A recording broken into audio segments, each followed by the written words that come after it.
So this is part 3 of how to grow a barber business in 2024, all about finances. When we talk finances, we gotta start with expenses. So what is an expense? Well, an expense is something that you spend money on. And as barbers, we have 2 expenses: living expenses and business expenses. A living expense, or like a personal expense, is anything spent on like food, clothes, bills, rent, etc. And a business expense is simply money that is spent on, needed in order to run the business. That's actually defined by the IRS. This includes tools, booth rent, courses, clippers, anything else that you just like use in the business whatsoever. Now, there are good and bad expenses. A good expense is something where we spend money and we get a return on our investment, or we make money back, basically what is called an ROI. And a bad expense is basically something that we spend money on that doesn't bring back an ROI to us as a business and make us more money. And as barbers, it is key that we think like business owners and not employers, even if we're on booth rent or in a solo suite or in a commission shop. And good business owners think that anything that is spent to make an ROI on the business is a quote unquote good expense, and anything that is spent on the business or just in general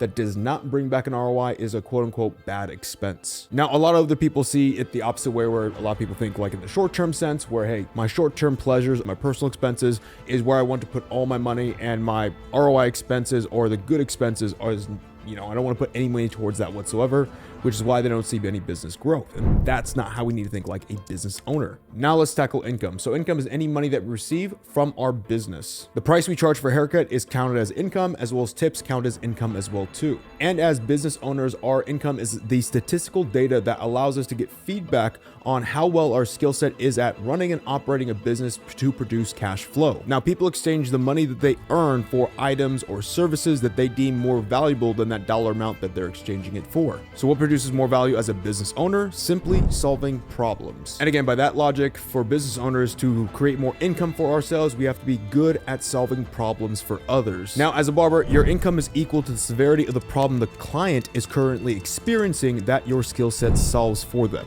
Again, a quick example: what is seen as more valuable? Someone who gets an all-even 2-guard all around their hair, no lineup whatsoever, or somebody who gives a haircut like, let's say, Josh LaMonica, which is precise, sheer haircut overall that fits somebody's head. Obviously, the Josh LaMonica haircut, because that's a skill set that somebody has a problem that they want to solve. Let's say they can't get the correct length or can't get the correct hairstyle that suits their head overall, versus just an all-over 2-guard, which anybody can do. Now, not only is income equal to the severity of the problem that you solve for the client, but your income is also equal to the severity of the problem that you solve in your own business. For example, if you solve the problem of getting new clients at higher price points in your business, you will make more income versus solving the problem of having a new logo design or getting the all gold FX trimmers versus the all black FX trimmers because, I don't know, you like wearing gold and it fits your aesthetic. So how do you acquire more skills to solve problems in your business? Well, it's going to be through education and knowledge. How do you acquire those? Really 2 ways: time or money. Now, you pay in time by testing things out on your own, coming up with different hypotheses, failing a bunch of times until you come up to the correct solution for the problem that you're experiencing inside of your business. This does take a lot of time, and it's also a lot of trial and error with no proven track record of actually getting the result. You can also pay with money, basically paying someone for the knowledge that they have acquired already to teach you that skill set. And basically what you are paying them for is the time that they spent on solving this problem in their own business and basically teaching it to you, so that you can almost create like this time hack where it doesn't take you as long to learn, and you almost quote unquote buy your time back without having to go through trial and error. This is also known as a good business expense. Now, by that logic, you can spend a lot of excruciating time and basically pay with your life. If you value your time and your life here on earth and while you're living more than money, you will probably more than less spend the money to acquire more time back for yourself. And I think most of us value our life and our time that we have here on earth over money, because again, money is a resource we can always make back. Time we can never get back once it's gone. And at the end of the day, we are always paying with something, and you'll always pay for what you value least, whether you value your time the least or whether you time money that you earn the least. All right, let's get into something more fun, which is going to be profits. And to put it simply, profit is just all of your income minus all of your business expenses. Again, defined by the IRS. And I want to make it clear this is defined by the IRS because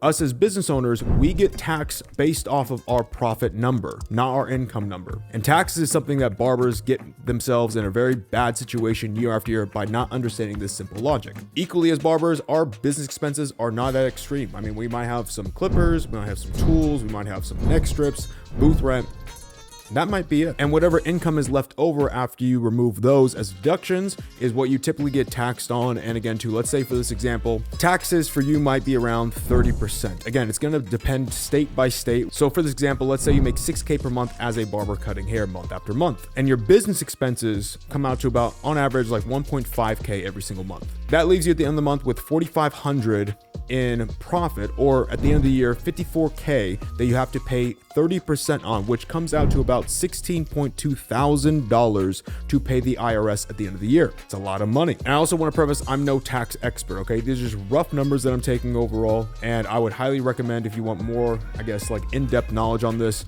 please reach out to a local tax CPA as well too, to get like a little bit more clear on what your tax, on what your state laws are, I should say, and how you fall and how to best set yourself up for this. Now, aside from the IRS stuff and the profits and the taxes, I also want to make sure that at the end of the month, every single month, but not only personal but also business expenses, I want to be saving at least 1 to 2K, putting back in the bank that I don't touch month after month. Because if I'm not, I'm going to be in a real bad place with taxes. Again, too, if I save 1 to 2K, let's just take 1K, for example, over a 12-month time span, and I save that month after month, I'm left at the end of the year with 12K. That 16K is much easier to pay off. Plus, I can probably get a few more tax deductions to lower that amount, which makes it much more easier for me, and I'm in a good space. Or if I'm saving 2K a month, I have 24K, could even lower that 16.2K down even more. And now I'm left with actual profits I can save and stack up year after year. Before we get into tracking the business, there's one more thing I want to cover, which is credit. And there's two ways you can look at credit. There's a good way to look and act in credit, and a bad way to utilize credit as well too. And it really just depends on how we utilize credit in our favor. So when we think of credit, credit is just basically something where we use other people's money, or OPM, at the time of transaction. That way we can, I don't know, maybe get some more resources, education, or skill sets to help us grow the business. And there's going to be a little bit of interest added on to those expenses. And yes, nobody wants to incur interest on any purchase they make, but when we use OPM in the correct way, other people's money, this can actually be a valuable asset to us, which we're going to break down. Now, the bad way to use a credit card, or credit in general, is to use on an expense that is a non-ROI expense that does not bring back a basically return on our investment as a business owner. This can be like buying TVs, buying, I don't know, clothes, food.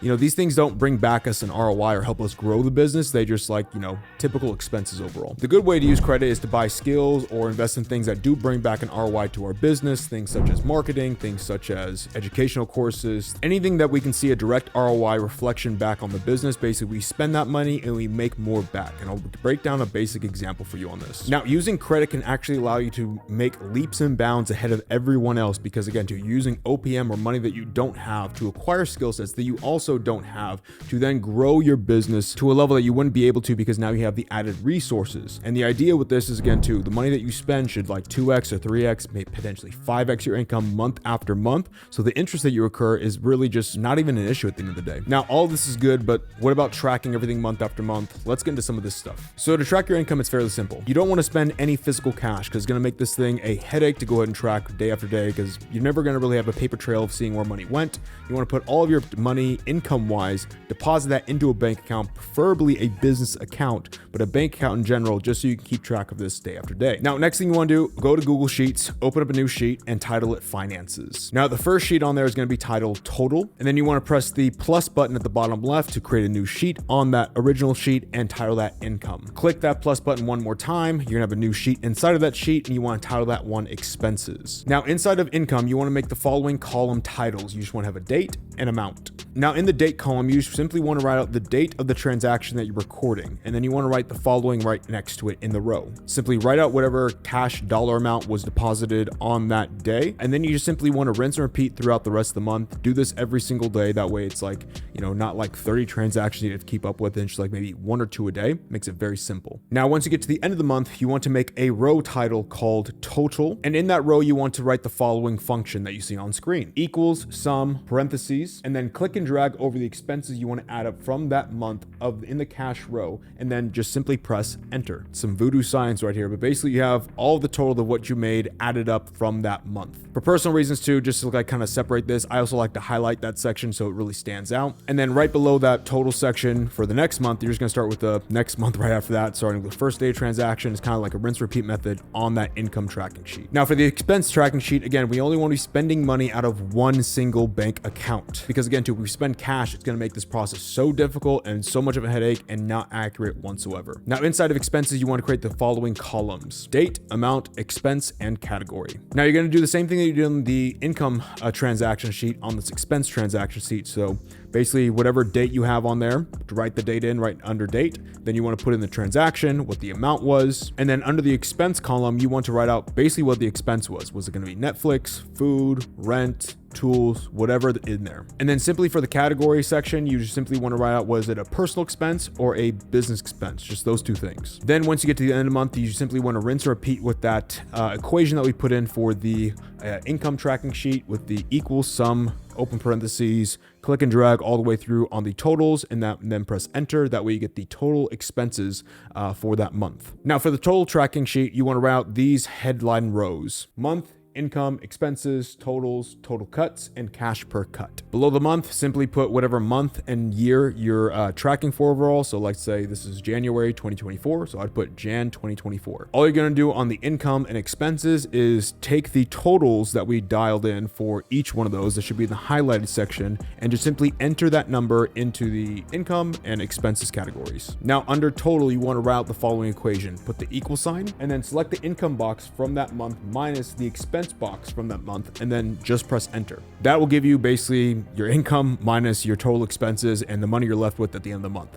Makes it very clear. Then under total cuts, you want to write in the total amount of cuts you did during that month. And then under the cash per cut section, you want to write the following equation: equal sign, select the total box of basically what we did from income minus expenses, and then forward slash or quote unquote divide, and then select the total cuts for the month, and then just press enter. Now I like to calculate this because it gives me a very accurate idea of like how much I'm actually making and keeping at the end of the month from each haircut I do. So, you know, for instance, let's say I do $30 haircuts, but for some reason, you know, my cash I'm keeping from every single cut is like $8 or like $6. You know, it's kind of like a rude awakening that I need to cut my expenses down so I can make more money back, because I'm not working that hard to just make $8 or $6 per haircut. Another little hack I like to do is on the expense sheet, I like to like highlight red any transactions that I know were just not smart transactions that I can easily cut out to lower my expenses for next month. And then my goal the next month is like, just don't make these transactions in the red. Now you can either build this tracking sheet on your own, or if you want the one that I built out in this video for you guys, simply comment your IG barber name. That way I will go ahead and send it to you in a DM on Instagram below in the comments on this video. And then if you need any, like, again, to refresher on like how to do this, you can just check this video, and I probably will also make like a little Loom video, just kind of guide you guys along, kind of like a nice little reminder of what to do every single day. Okay. So if you've been following along by now, we've covered over social media and how to grow your barber business 2024. We've covered price raises. Now we've covered expenses, income, and tracking all that good stuff. And then in the next video, what we're going to cover is really what I like to think is holds everything together and what's going to get us the long-term growth, which is like our mindset and how to think as business owners. Because we can do all of this every single day, but if we don't think properly, think like a business owner, have the correct mindset going into business, all of this will crumble. And you can watch that video right here.